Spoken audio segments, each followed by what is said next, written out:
Já jsem byl úplně extrémně otravný, když mi někdo tohleto řekl, že nepije, že je autem, že má prášky, že ne, to nevadí, dělej, a prostě hučel jsem do něj celou noc, než si se mnou prostě dál někdo. Jako. Z pytláka hajným si teďka, no. Ahoj, vítám vás u dalšího dílu Nekecej. Dneska tu máme dva vzácné hosty, dva abstinenty z podcastu Sober Heroes, Petra a Michala. Ahoj. Čau. Ahoj.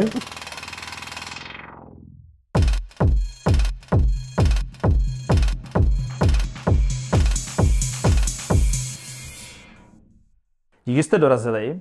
Děkuji za pozvání.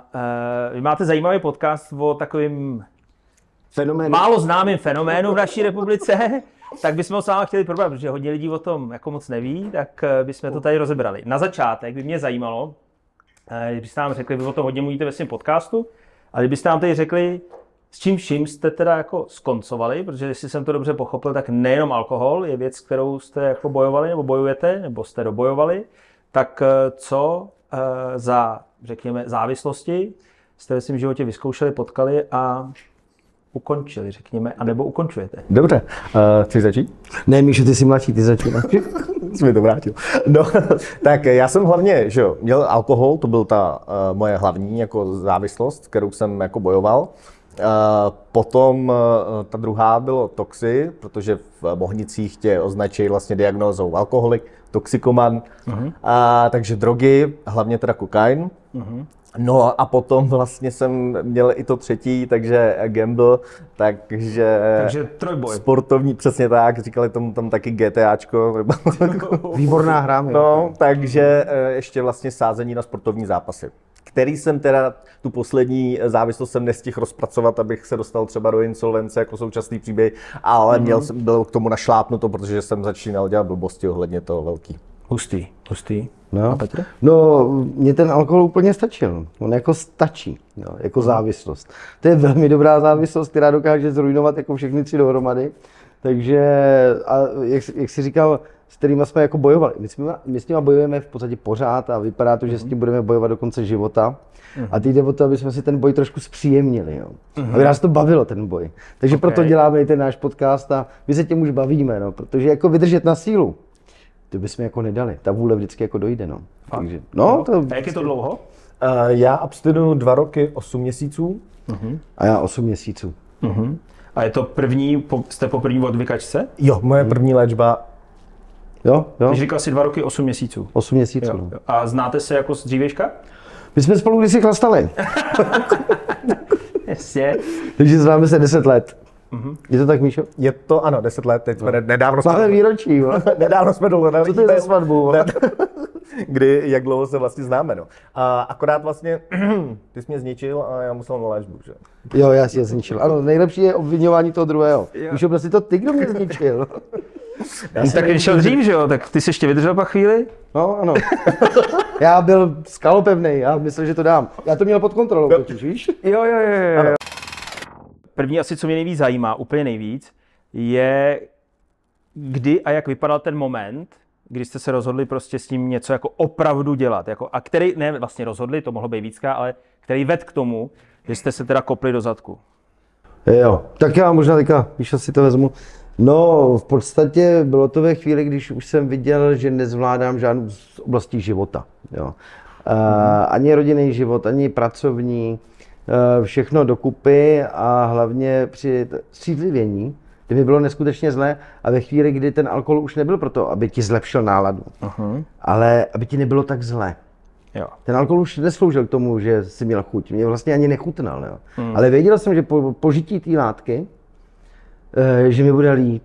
Jo. No a to samozřejmě, to už nemáš pod kontrolou, to už ne. No a to byl ten moment, kdy jsem věděl, že vlastní síly nestačí, protože já jsem zkoušel 20krát jako teda kontrolovaně přestat. To znamená, že jsem si myslel, že zase budu moct pít, když to na půl roku utnu. To jsem na půl roku utnul, nebo na měsíc jsem to utnul.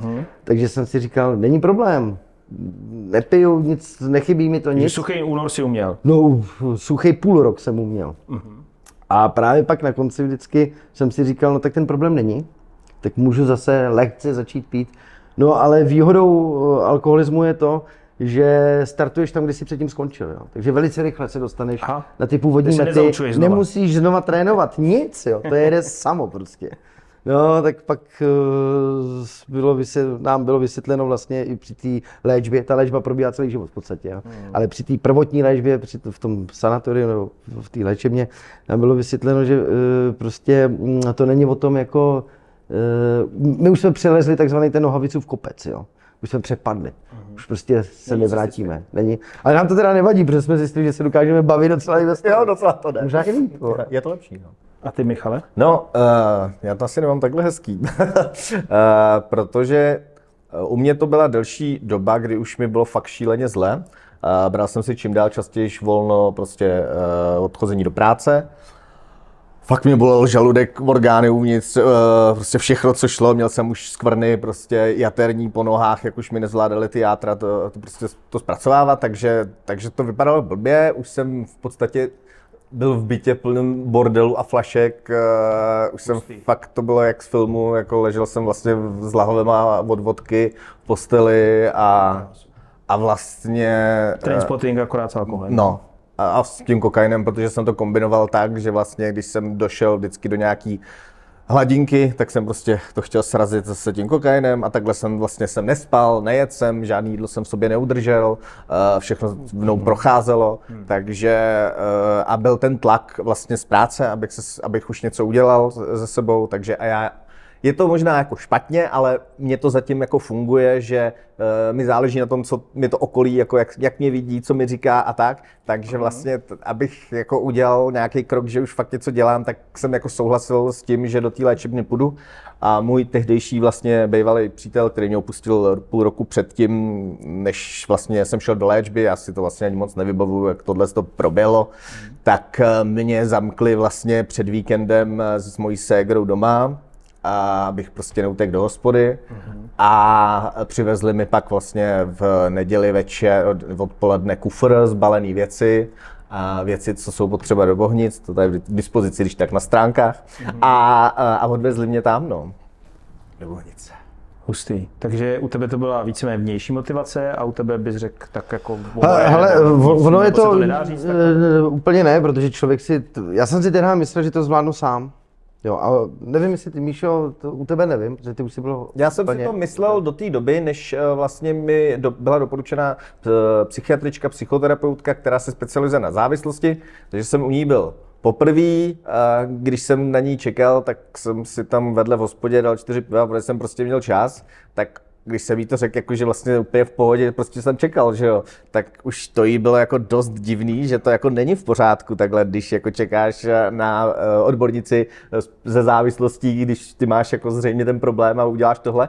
No a potom to bylo po nějakém excesu, kdy prostě jsem se zamykal doma, byla nějaká scéna a tak jsem tam byl dovežený k ní a vlastně řekla, já jsem si ještě myslel, že by to třeba šlo někde se nechat zavřít, jako třeba nějakých těch klášterech, jak máš pro ty manažery a ty, že to bude touhle cestou, blbost, že samozřejmě, a že se musím nechat prostě zavřít v bolnicích, jinak to nepřežiju, no.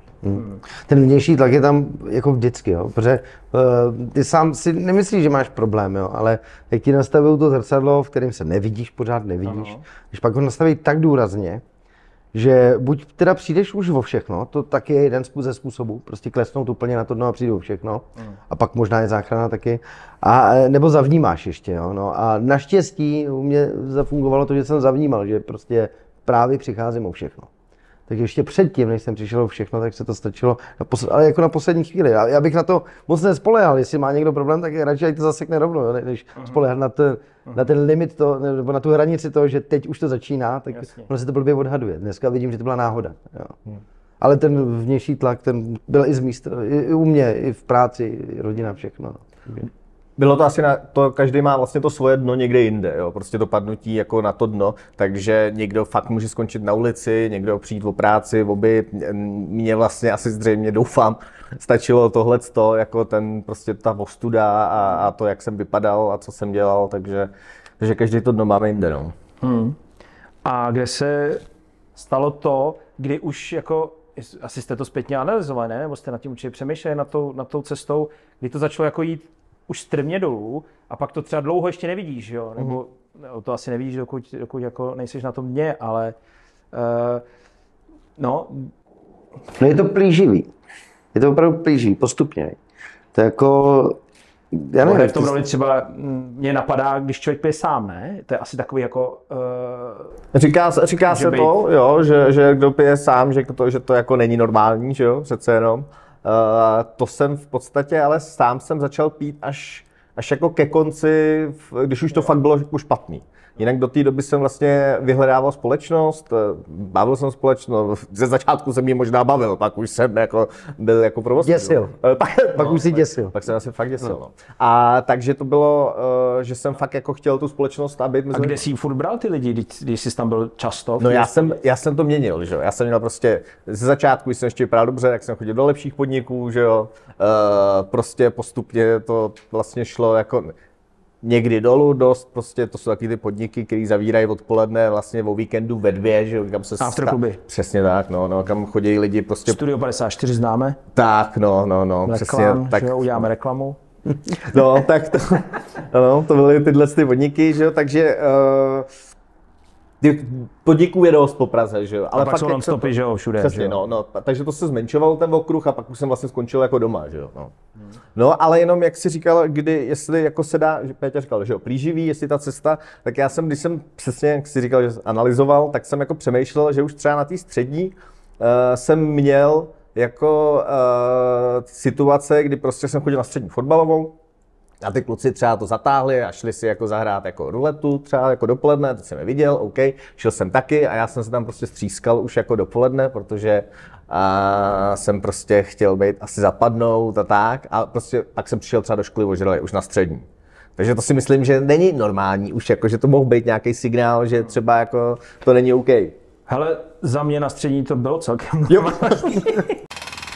Přesně řečeno, to pití samo, jo. To si myslím, že je až fakt ten závěr. Protože ke konci, já jsem taky nejradši pil sám, já jsem nepotřeboval kumpána.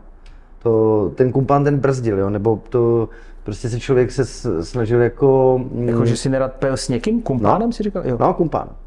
Závěru, ale už jako... Závěru. Že si nebyl. Nepotřebuješ kumpána. Nepotřebuješ. Prostě nepotřebuješ. Nechceš ho ani. Jo. Hleda, že by... No, kdyby jsme byli my dva, tak si můžeme mít navzájemně kumpány na závěr. Ale opravdu to, že už člověk nechce být bržděnej a nepotřebuje, aby se ohlížel na někoho, kdo je v té společnosti. Jo. Tak když jsi ve společnosti, tak pořád, než se teda úplně seženeš. Feedback prostě. Pořád tam... Nebo... Co? Že tam je ten feedback, že... No, že ano, ti dává můžu jako, dávat najevo. Na tebe a ty už pak už jsem jako vyloženě sám. Ale to už je závěr, to už je pozdě. To už je ten... To už je pozdě, jo. To už je ta... No a předtím vůbec, když se třeba celý týden těšíš, že jdeš s partou, ale ve skutečnosti si uvědomíš, že se jako dobře těšíš se trošku na tu partu, ale spíš se těšíš na to, že se tam zapaříte. Jo, a ono už, a teďka pro některé lidi je třeba ta představa toho, že půjde s partou a nebudou tam vůbec pít alkohol. Děsivá. Jo. Teďka se koukáš, jak kdyby si nad tím přemýšlel. Přemýšlím nad tím, no, když jsem byl s partou a nepili jsme alkohol. No, tak dobře, já to někdy přijde třeba. Já to zmírním. Může to být jeden jak se tomu říká, nikoli v postačující podmínka, ale může to být už jako zajímavý, jo, že si dokáže představit žádnou zábavu. Teďka si vím, že my jedeme zábavu pouze bez alkoholu teďka a bavíme se líp, jo, jako daleko líp, jo. Stíháme daleko víc věcí. Nejen jako my dva spolu, ale i různě jako v tom prostředí. S tím alkoholem stihneš 2-3 hodinky a pak už to zase stojí, no. A většinou jenom kecu, jo. Většinou se nerealizuje nic z toho. No a ve chvíli, když si to tak vezmu zpětně, tak já jsem se třeba těšil na ten víkend, že ano, budou tam kamarádi, ale hlavně s nimi budu pařit. A jakmile bych s nima nepařil, tak bych se na ten víkend tehdy netěšil. Dneska už se těším na ten víkend, že to bude fajn. A to už jako bylo jako významný, že jsem se měl zamyslet, no tak teda jsme měli dělat věci, věď? Vysrali jsme se na to. No, takže to... My ty znaky dneska už je dokážeme analyzovat, ale ten mozek byl prostě ovlivněný tím alkoholem. A k tomu se chci dostat, k té jako bagatelizaci, k tomu omlouvání a k tomu vlastně vytváření si nějaký jako alternativní reality, kterou, že si to člověk jako, on to vidí, nevidí, nebo jako co se tam odehrává. No. A teď promiň, ještě, je to, asi je rozdíl možná, když jako střízlivíš, je rozdíl, když seš, asi když je člověk opilý, tak to neřešíš, jo? Jako neřešíš, ale možná, jestli jsou nějaký stavy různý, nebo jestli pak má člověk deprese, nebo nemáte, taky asi různý, ale Jak jako... To přes drobné teda to střízlivění, to pro mě bylo to nejhorší, jo, protože to byly morální kocoviny moje, jakože ani ne tak ten fyzický stav, ten nikdy nebyl tak hroznej, jako byly teda to morální, když jsem přemýšlel, kudy jsem šel domů, jo, kterou ulicí, protože to už jsem pak druhý den nešel vůbec jako zpátky, protože jsem si vždycky, jako já jsem byl schopný se někde jakože zakecat rádoby vtipně, že jo, což jsem si myslel, že jo, samozřejmě to muselo být úplně otřesná ostuda, hrozný zážitek, že jo, pro někoho, takže ráno jsem vždycky přemítal, co jsem kde udělal, plus co jsem komu napsal, že jo, samozřejmě sociální sítě, že jo, v těch stavech. A ještě samozřejmě s tím šlo, jakože s tím kokainem ta nadrženost, takže to bylo úplně otřesný, takže abych se ráno nestyděl, tak jsem v okamžik, když jsem napsal nějakou zprávu na sítě, na sociální, tak jsem ji smazal, aby ráno vlastně jsem se nemusel hroutit tím, jaký jsem loser. No a u toho střízlivění tam asi byly nejtěžší ty úzkosti, jo. A úzkosti někdy i nevěděl jsem jako proč, jo, ale takový sevření, bušení srdce a podobně a ty úzkosti ty byly tak silného charakteru. To nejsou deprese, jo, protože deprese je, že ti nebaví život, jo, nebo něco takového, ale ty úzkosti jsou z neznáma, nevíš proč. Nevíš řešení, ne? Nedokážeš s tím nic udělat, jo. A jako samozřejmě zabírá na to výborný medicament a to jsou benzodiazepamy, což je další závislost. Teda ještě těžší než alkohol, teda jak jsme tak pozorovali, nebo minimálně se vyrovnají na tyhle ty závislosti. No a řešit tady to tímhletím to není úplně ideální. To se začne kombit, že jo, a třeba může začít. No, tak to pak už jede samo, no. A vystoupit z toho, já nevím, ale myslím si, dřív jsem si myslel, že z toho můžeš vystoupit sám, už tím, že jsem vydržel třeba několik měsíců nepít, jasně. Tak jsem si říkal, jo super, ale dneska, když to tak vidím, buď by mi to trvalo dalších 10-15 let a možná bych umřel, ale nebo to sanatorium to významně rychle urychlilo, to přemýšlení. Jo. To, že na 33 dní si bez mobilu, uzavřený někde v prostředí, kde najednou máš čas přemýšlet. Jo. Sám se sebou, jak si říkal. No, tam nechodí jenom... ostatníma. I s ostatníma. Ale tam to není jenom, jako, že tam jdou jenom alkoholici nebo něco takového, tam jdou lidi, kteří mají nějaký problém. A jste tam dohromady? No, dohromady, to je nevím, 10 lidí, nás tam bylo max najednou. A to jsou manažeři, to je různý, jo, ale prostě potřebují vypnout. Jo, a v tomhletom prostředí, co je za náma, nevypneš. Krysí závod? No, tak tam nevypneš. Ale i když jdeš na chatu, jdeš na víkend, jo, nebo jedeš na týden na dovolenou, ale pořád tam něco řešíš. No, to bude, když máš děti, jako. No, horší než práce. To máme stejný. No. Ja, takže ono je to dobrý, že ti to zastaví, takže je to neuvěřitelně nápomocný, ti to zastaví a ty můžeš chvíli přemýšlet. Buď tě to nakopne, ale je tam plno případů, že to nenakopne, že třeba potřebují ještě delší čas, když se tam vrátí, když mají to štěstí, nebo se upijou, když to štěstí nemají, když pro některý to možná je štěstí, jo, to.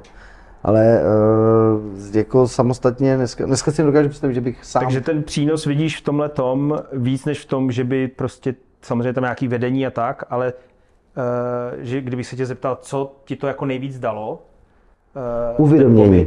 Uvědomění. Dobře, ale na základě čeho bylo to uvědomění? No ano, na základě těch diskuzí, ať už to byly terapeuti, nebo to, že už si sám tam přemýšlel, protože upřímně řečeno, sice jsme alkoholici, ale ten problém nebyl alkohol. Ten alkohol byl jenom cesta ven z těch problémů, které jsme měli, které jsme neuměli řešit. A jeden z medicamentů se ukázal, ať už to jsou drogy nebo alkohol. Ale mě třeba osobně alkohol vlastně nechutnal, nikdy, ta chuť. Vždycky to bylo jenom za účelem dosažení toho stavu.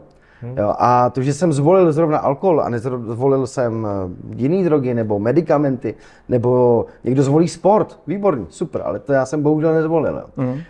Takže ta závislost na alkoholu, bude to znít divně, jo, ale pro mě s tím alkoholem úplně moc společného nemá. Jo, protože já jsem tím akorát řešil, tím alkoholem, všechny co problémy. Hlavně teda? Tak ať už to jsou rodinný problémy, já teďka trošku obecně, jo, protože nechci úplně do konkrétna, ať už to jsou rodinný problémy, pracovní problémy, tak ten alkohol ze začátku dává takovou parádní možnost, že jako největší kec, který jsem u sebe vždycky zaznamenal, musím si vypláchnout hlavu. Jo. Sformátovat, ano. Jo. No tak bohužel, ono to při tom formátování dojde k tomu, že ti to sformátuje tu hlavu, ale už ti to tam nastaví jiný systém. Jo, a není to lepší Windows nebo lepší tyhle ty jiný systém, už je to jiný. Vrací se k MS-DOS. No a teďka ono už se ti tam ukládají ty informace nějak jinak a není to lepší, jo. Prostě není. Jo. Takže to vypláknutí hlavy postupem času se nabalilo do tohohle do tohohle, že už se nedalo fungovat v jiném systému. A...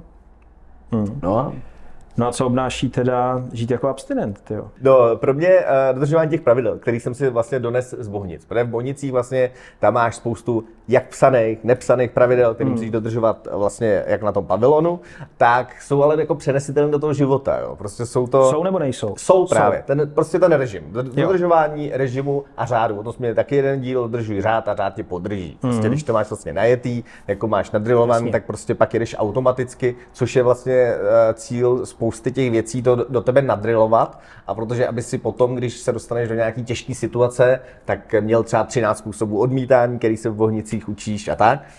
13 způsobů jako něco odmítnout, třeba ten alkohol. Přesně tak, jako odmítnout nabídky a takhle, že máš... Můžeš nějaký vytáhnout jen tak? Máš to, třeba... nechci.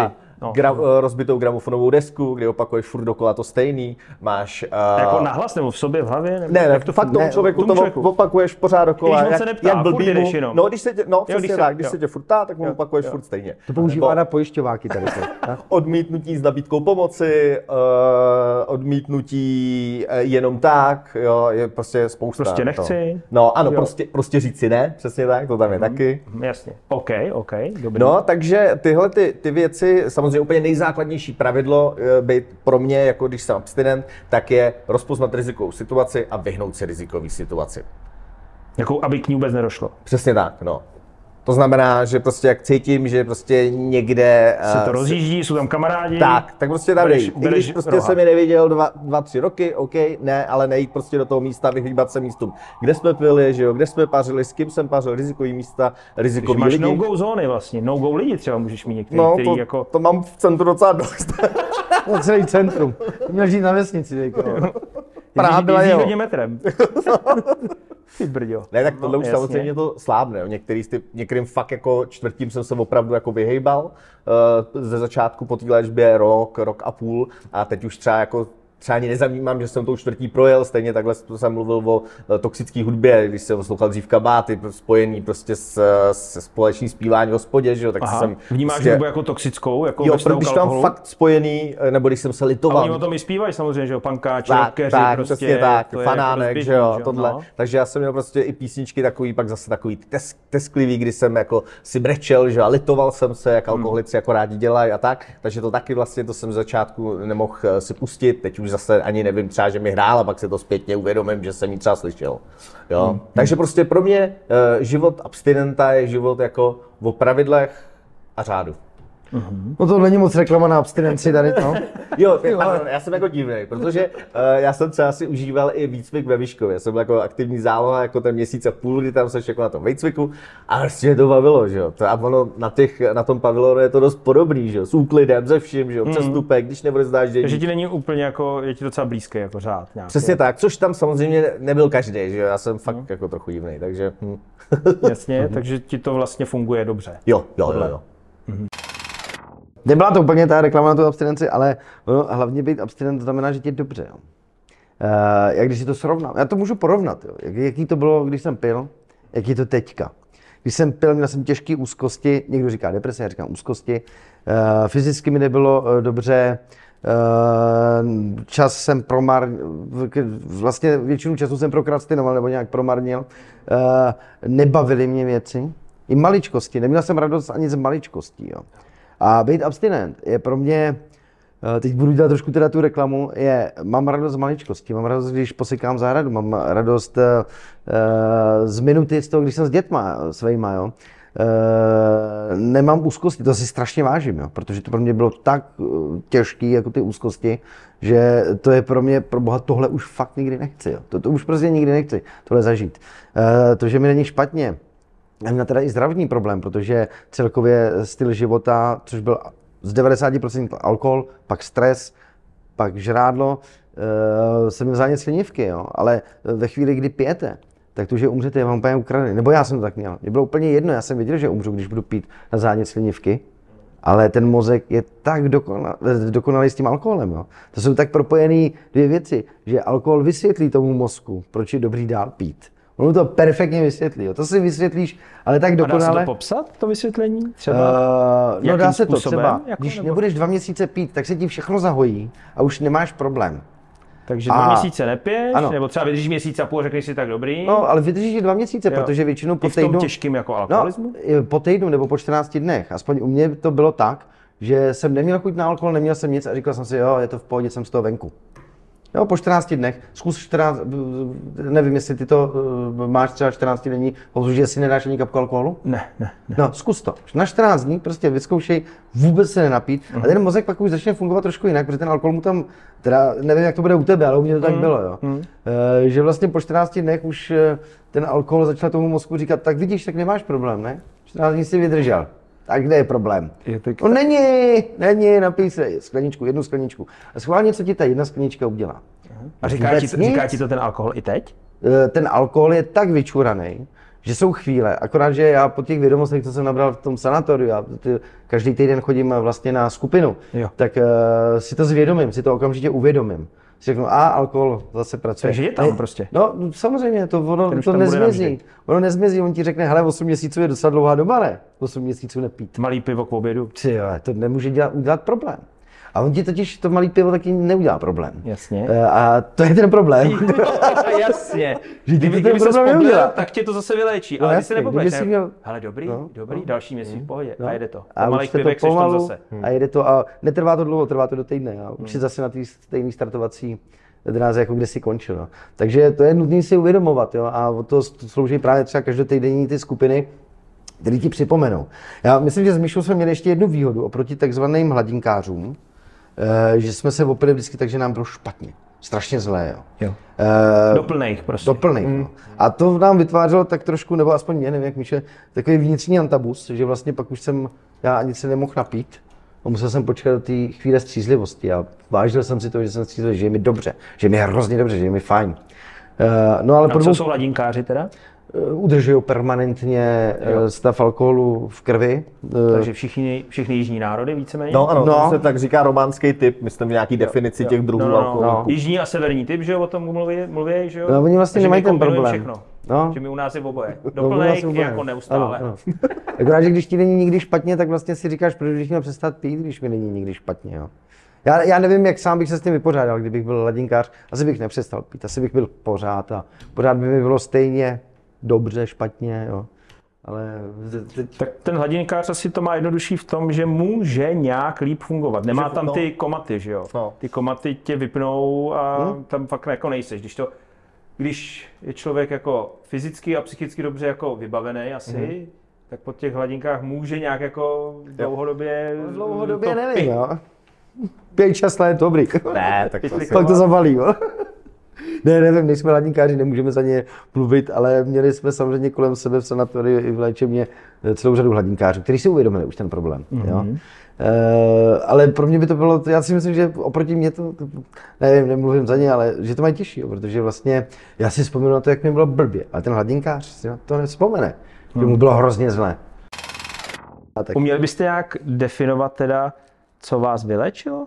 Co vás jako, nebo vím, že jste říkali, že vás vylečí prostě, nebo že to není vylečitelný, že vlastně to budete bojovat do konce života, ale co vás jako dostalo do toho stavu, v kterém jste, že mi přijdete docela jako v dobrým shapeu? No a to je ono, ta dobrá nálada, ta nás u toho drží, protože se teda, Míšo, já myslím, že ty se taky nechceš vrátit do těch časů. To se ne. Nebo chceš? Ne, já jsem šťastný takhle. Tak si vyberu. Je to dobrá nálada, protože my máme sice průměrně dobrou náladu, už to nemáme ty high peaky a takhle nemáme ty propady. A tohle, třeba mě, Míša řekl sám, to mě drží, jo. To je, jestli to takhle bude pokračovat dál, tak je samozřejmě krizové situace, oni nezmizeli, oni pořád to jsem se chtěl zeptat, jak teda, když se to nahromadí, blbej týden v práci, manželka je přísná, tohle, jo, odjede třeba s dětma, člověk je sám chvíli, tak teď to je přesně ten největší problém, jak ty brdě, tak ty bych potřeboval přesně si dát ten formát, že jo. Tak jako... Je to nebezpečná situace, je to riziková. Prostě. Musíš si to zvědomit a zabojovat, ne? No, zabojovat. On ten boj s alkoholem se nedá úplně vyhrát, jo? Takže když je to ta válka, tak ty síly prostě dojdou. Jo? Ale, a to je v nastavení mysli teda, takže to tak tím si říct, nemůžeš to brát jako válku, to bys prohrál, nebo... Já nevím, jak no, teď v pohodě, bavíme se o tom. Jo. Tu válku bych prohrál. Já jsem 20krát zkoušel tu válku vyhrát, až pak jsem zvolil sanatorium, jsem v podstatě 20krát zkoušel přestat, nebo 15krát, ale vždycky jsem ji projel. No, protože vždycky to nějakým způsobem jsme se s alkoholem dohodli, že spolu můžeme být přátelé. No, nakonec mě podrazil hajzl jeden. Vždycky mě podrazil, ale já blbej důvěřivec jsem mu vždycky věřil, že budeme přátelé. Ne, prostě to nevyšlo. A v dnešní době, i kdybych prostě takhle jako na sílu válčil, tak si myslím, že ty síly by mi došly. Jo. Že by mi prostě, nebudu to radši zkoušet. A proto to vědomí je prostě přenastavený, protože chybí ti heroin. To neznám, takže... Neznáš, vidíš. A přesně takhle já to potřebuji mít s tím alkoholem. To by heroin nechybí, nikdy si ho neměl, vůbec toho nepotřebuješ. Já bohužel alkohol ochutnal, ale chci to v chápání mít úplně stejný jako drtivá většina lidí s heroinem. Aha. Teď bys mě zarazil, kdyby si řekl, jo, občas mi chybí. Ale pro plno lidí... Prostě... Tak chybí mi jiný věci, já jich hodně nebojím. No, dobrý, jiný. Ale já jsem schválně zvolil něco, co si myslím, že je extrémní. No. Ale přesně takhle extrémní chci mít i ten alkohol, jo, že proč by mi mělo něco chybět? Takže si to vědomě jako zapomínáš. No. Se to snažíš zapomenout. Pořád je to vědomí. Ono 8 měsíců je strašně krátká doba. Jo. To je proti jiným harcovníkům, který 15 let a bohužel jsou, nebo bohužel, prostě se stane i po 15 letech ta recidiva, jo. Že ten člověk do toho spadne, většinou bývá uvědomělejší a okamžitě nastoupí léčbu, jo. Aspoň ty případy, které kolem sebe vidím, tak říkám, dobrý, 15 let, ten nádhera, abstinovat 15 let při této nemoci. A jakmile do toho spad, tak okamžitě nastoupil, detekoval ten problém, nečekal jako já několik let, než jsem si uvědomil, že problém je, ale hned nastoupil, takže to k tomu já mám obdiv. Jo. A říkám si, kéž by to bylo i u mě tak, že jestli za 15 let zrecidivuju a hned nastoupím a budu s tím něco řešit. Super! Nejlépe nikdy, že zrecidivovat, ale to prostě... Jasně. Nevím, no. A máš ještě jedna otázka, máš něco podobného, jako má Michal? Ty pravidla? Pravidla určitě. Máš to taky? Jsou důležitý, protože... Nebo nějaký takový jednoduchý hacky prostě, no? No, je to řád. Ono v podstatě v tom se ty léčby nelišily, ať už je to ta moje nebo Míšova, tak ten řád je základní pravidlo, no. Ono, ty postupy jsou velice obdobný, ty lidi vědí, proč to vymysleli.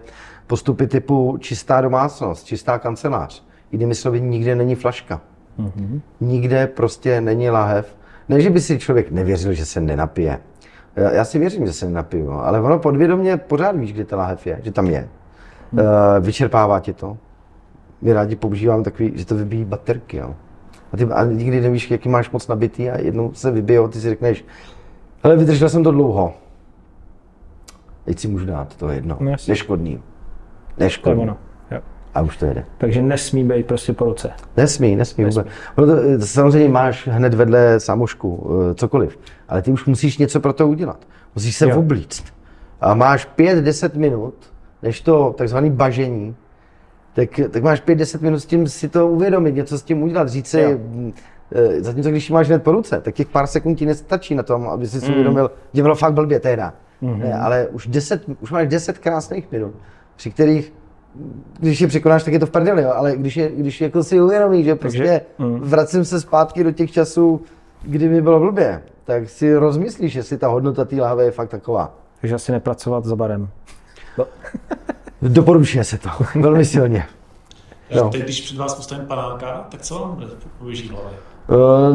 Tak mě je na zvracení z panáka, jo. A to nemám tabus. Tak nebo pivo, nebo něco. No, cokoliv. Já si vzpomínám na to, jak mi bylo zle z toho. Já tomu říkám vnitřní antabus, samozřejmě nic takového neexistuje. Ale udělal jsem mi zle, ale kdybys mi to dělal každý den, tak mě to dlouhodobě bude vybíjet. Tak zaprvé bych si to nenechal, jo, samozřejmě bych odešel, jo.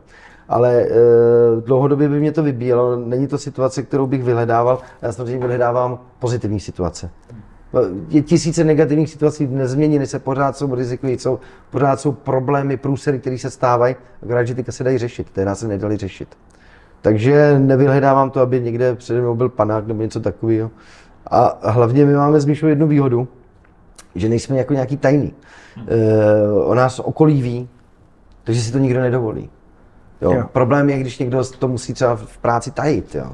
Že je alkoholik, že má tuhle nemoc. To je jako kdyby někdo tajil, že je diabetik, jo. Přitom většinou se k tomu prožral taky sám, jo. My jsme se k tomu prochlastali, on se k tomu prožral. 90%, 10%, že? Ale jako kdyby to musel tajit, ale my to, jak to netajíme. No a to je právě třeba, že když jsou team buildingy a takhle, tak třeba to probíráme, že každý týden. A vy jste nezmínili práci po léčbě? Já ne.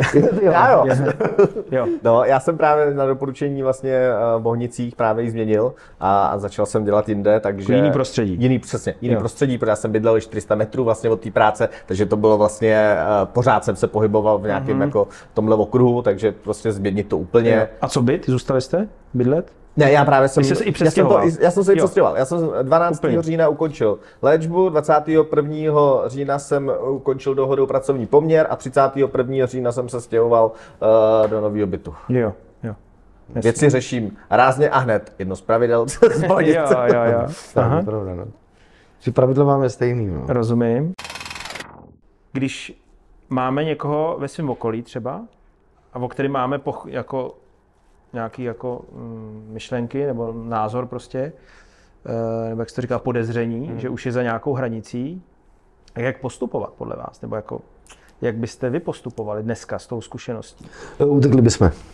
My bychom utekli, protože topící se nezachrání topícího se. A my sami jsme pořád topící se. Jo, OK, dobře. Tak co byste poradili těm lidem, jako jsem já třeba? Víš, že to nechám na tobě. Ty jsi delší dobu z léčby. Děkuju, Péťo. Můžeš říct klidně, že nevíš, že to je prostě složitý téma. My jsme měli jako díl teďko nedávno, když jsme zrovna nazvali mám problém s pitím a co teď. Takže vlastně teď už s těma zkušenostma, jako co bychom většinou v těch skupinách a takhle, tak nemáme si radit navzájem a máme spíš říct, co bychom dělali my v té chvíli. Jo. A já prostě, že jo, když bych se vohlíd, tak mně třeba pomohlo to poslání mě k tomu odborníkovi, k té psychoterapeutce zaměřené na ty závislosti. Jenže to už je pro někoho jako fakt jako extrém, že jo? Když a někdo to prostě neudělá, protože to prostě zase to je další stigma v České republice. Tak. Je prostě, že kdo jde k terapeutovi je blázen a přece jsem blázen, že jo? To se asi zlepšuje dost poslední dobou, bych řekl, ale pořád asi... U té nový nastupující generace bych řekl a pak u nějaký jako skupiny lidí, ale těch starších ročníků bych řekl, že to je starší. Jo, takže to... Dobře říct, jsem alkoholik, taky nezní úplně líbivě, jakože bych na rande řekl na prvním. No. Ahoj, jsem inženýr a alkoholik. To ne, jo. No, abstinující, ale to... Ale abstinující. Ano. Třeba čeho se vyvarovat, co vám lidi říkali, co jako víte, že nefungovalo, co bylo naopak třeba kontraproduktivní. Jo, tak to je třeba, ano, to je to pomáhání a vlastně to, kdy nám alkoholikům vlastně ty věci nechají projít. Jo, že prostě dokud nám věci procházejí, tak my nemáme důvod s tím něco dělat. Takže být tvrdý. Jo. Když to teda nechcem, tak říkáme, já už s tebou nebudu chodit ven, když chlastáš, pojďme se sejít, ale prostě nebudeme pít alkohol. Jo. No, určitě, protože to je ten správný tlak, jo. Fakt je ten, že my jsme, a teďka se omlouváme všem kolem nás, kteří s náma měli svatou trpělivost, jo. Ale ne, že bychom těma lidma pohrdali, ale věděli jsme, že si můžeme dovolit všechno. A ten alkohol ti pak umožnil, ale teď můžeš všechno, tak si dovolíš všechno. Takže skutečně zabíralo akorát to, když někdo byl tvrdý, no. To si řekl, dobře, no. Drsná láska, že jo? No. Se tomu říká, ne? Jo. Tak jak se dneska díváte na vůbec alkohol, jeho regulaci a jeho, řekněme, roli ve společnosti český, případně i jako světový, ale asi primárně pojďme zůstat v Česku? Můžu zkusit? No, teďka samozřejmě se můžeme chovat jako odnaučený kuřáci, který nenávidí kuřáky. To jsem já. No, ty jsi odnaučený kuřák, jo. Tak to ti gratulujem, to teda nás čeká teprve. Vím totiž, že prostě, když už to někdo přežene s tím alkoholem, je nemocný, ale když vidím, jak jsou všude ty reklamy, tak já samozřejmě dneska vnímám, že v každém seriálu točí pivo. Jo. Jakýkoliv český seriál, tam všude se točí pivo. Dostupnost toho alkoholu je teda neuvěřitelná. Jo. To jsem dřív nevnímal, jo. Ale teďka, když jdu kolem trafiky, a samozřejmě bych ti pak vyjmenoval všechny lávy, které tam byly, a stačí jenom periferně, že se koukám. Ale některé věci, já jsem třeba nepil někdy vodku, tak ten neznám vodky, jo, až na nějaký ty slavný. Ale je to všude prostě. Ale je to prostě všude, jo. Ale vůbec i to podprahově, to, že je reklama na alkohol, tak si uvědomí, že to je reklama na alkohol. Dobře, je jí hodně, ale to, že je to používaný v těch seriálech, které jdou prostě kdykoliv, jo, a že se vrejvá do hlavy, že je úplně normální pít, jo. Já si myslím, že... Takže sranda se opít, že jo? Jo. To je super. Nebo se úplně vyndat, je taky sranda, se tam smějou, že jo? Legální droga. No. Jo, prostě patří to k úspěšnému, elegantnímu člověku, že jo, prostě mít u sebe nějakou skleničku. Pobavit se s přáteli, je to vždycky příjemná příležitost, samozřejmě, no. Když to vezmu, tak vlastně na školách, že jo, na základce, možná pak na střední, tak jsme chodili, že jo, na takové ty besedy, my jsme chodili tady někam do Blaníku s Pavlem Bémem a Ivanem Hlasem, prostě jako Já taky byl, no jasně. Jo, takže vlastně na tyhle ty protidrogové, nebo proti, aby si prostě nezačal brát. No ale, že jo, taky jsem věděl, že prostě to může vést do něčeho a taky mě to, že jo. Jako přednášky jsou hezký, ale když je to všude a všichni okolo to jedou Jo, jako mě to... a žijou, že jo, nepadají, nejsou mrtví na ulici, že jo. No, naopak třeba já to mám spojený ještě jako, možná taky díky té orientaci a tak, ale že pro mě vždycky byl jako třeba když chlap jako pil panáky, jo, a byl to jako geroj, takový jako, že prostě je to známka mužnosti, prostě do sebe to klopit, jo. Což je ale zřejmě asi taky sugerovaný někde z těch filmů, prostě jo, seriál, kde prostě ten největší chlapák vydrží, jo, a to, takže to si myslím, že mě hodně jako ovlivnilo a plus já jsem, že vyrůstal jsem na vesnici, takže já jsem prostě byl táta kuchař, takže jsem od malička prostě byl jako furt v hospodě, že jako u něj rodinný. Tak tam je to kulturní celý jako zázemí, že jo, na vesnici. Přesně, tam je to kolem všeho, že jo, zábavy, hasiči, prostě všechno, prostě fotbal. Jo, všechno vlastně je spojený s tím pitím. Jasně. Pořád, že jsem chodil, když byly oslavy i rodinný a tak, vždycky tam byl nedělní oběd, když bylo nějaký pečený maso, no tak prostě jsem dostal, že jo, tu skleničku toho piva, že jo, nebo vždycky cucnisy a tak. Takže je normálně i na dětských oslavách, že ty dospělí tam jdou pít. Využijou oslavu toho nebového dítěte. Jsem vždycky využil oslavu toho nebového dítěte a užil jsem se jak dobytek. No. Takže vlastně všechno to jsou jenom záminky za to se napít. A ty lidi už ani nechtějí slavit, oni se chtějí napít. Nebo já jsem nechtěl slavit, jsem se chtěl napít. Asi ty děti to vidějí, viď? No, přijde prostě úplně standard, součást života, úplně normálně. No, ale mým dětem už to pak nepřipadalo jako standard. No, dneska mi říkají, tatínko, to je taková paráda, že nepiješ. No, ale když mi ten 8letý, když jsem ho vyzvedával ve škole a tam čekají ty rodiče a on vyběhne ven a řekne přede všema těma tatínkama. Tatínku, to je taková paráda, že už nepiješ. Tak to se v tu chvíli jako usměješ, řekneš, tak to se nashledá. Jo, takový, ale co, no, tak jsem si řekl, no máš, co si zasloužíš. No. Tak třeba, že taky, co je špatně, že rychlý špunty, už jenom vlastně ten princip, myslíš, že prostě jako naučíš. Že to simuluješ vlastně. Jo, už i to ťukání, jo, prostě a tyhle ty vlastně rituály, které jsou vlastně v dospělosti už spojený jenom s tím chlastem, tak vlastně se učí už ty děti, že ty rituály. Vlastně je trapný si ťuknout jako s džusem, že jo. No, takže já si s vámi nebudu ťukat, sorry, já jsem dneska. Jo, s vodou se neťuká, takový ty keci, že jo. No. To je vlastně hrozně toxický. Takže legálně jenom burčák přesně se neťuká, takže to můžou odmalu. Ne? No je to prostě jako, no to je takhle jako v takovýchhle rádových blbostech, ale je to tam, no. A co z těch regulací by vám pomohlo nejvíc? Kdyby bylo vyšší cena, nebo menší dostupnost? Dřív jako myslíš? Nebo ta nabídka té léčby? Co byste vzkázali vládě, aby teda udělala? Já si myslím, že ty reklamy, protože nám přišlo úplně normální chlastat. Úplně normální, nám přišlo, že je normální pít, jo. Vyšší cena ta ti neodradí. Jako cigára zdražují, už jsou pro mě na 5násobku toho, než jsem začal kouřit a to mě fakt nezastavilo, jo. Růst ceny alkoholu nezastavil. Ten alkohol je takový, že ti dovolí vynechat jídlo, vynechat cokoliv jiného, ale ten alkohol si dopřeješ. Ten alkohol je chytrej. On prostě si řekne, všechno můžeš ušetřit, ale do alkoholu to dáš. Ale to, že jsem třeba viděl, že je úplně normální pít, odmala. Nejen na reklamách, ale i ve společnosti. Jasně. Každá oslava, každá party, jak jsou ty prosincové party. No, dokážete si představit, já si to nedokážu představit ani dneska. Dokážete si představit ten vánoční večírek bez alkoholu? A to se tam ty lidi budou nudit. Nebo si pozvou nás dva. Super. Ale no vidíš, máme trauma. Dost práce. Dobrý, můžete dělat večírky přesně. No, to bude oblíbený. Klasté, jo. Teďka ti k tomu něco řekne. Jo. Ano, to budeme velice oblíbený všude. No, mě by asi, když nad tím přemýšlím, co mě by Ta dostupnost určitě, protože když už bych musel, já už byl línej kolikrát dojít si třeba, když jsem neměl prachy a tak na kartě, že jo, měl jsem hotovost, tak jsem prostě jít do toho nonstopu, už 2 bloky už jsem nechtěl. Kdybych vlastně neměl tu možnost a byl jeden registrovaný třeba, já nevím, v městské části, já nevím, třeba 5 třeba takových podniků, no bych se asi jako rozmyslel, že jo, asi když bych nebyl Fakt, jo. ve fázi, když bych byl rozjetý, ne, to bych vyrazil. To je schopný, že jo, závislej, já jít přesně tak, jo. Ale ve fázi jako začít s tím pitím, jako nastartovat se, tak si myslím, že bych třeba jako kolikrát se o víkendu nezvedl, jako když se proberu, že začnu tím a půjdu přes celý. To jsem zase byl dost línej, já jsem doteď teda, no. No tak já jsem chili v tom případě. Já byl ochotný se zvednout i ve 3 ráno. No a co uděláte s volným časem a prachama, který vám teď jako tečou z kapes? No, tak my jsme v chvíli přemýšleli nemoc dlouho, ale nakonec jsme se rozhodli, že všechny naše prachy narveme do našeho podcastu Sober Heroes. A ten čas, to je to samý, že jo? To je pravda. Všechny ten čas, no tak všechny ne, ale hodně toho času. Aby jsme se prostě tou abstinencí fakt dál bavili. A já myslím, že je vidět, že nás to baví, ne? Doufám. Rozhodně jste zabavený, to jo? Když nás to přestane bavit, tak budeme hrozně chlastat a to nechceme.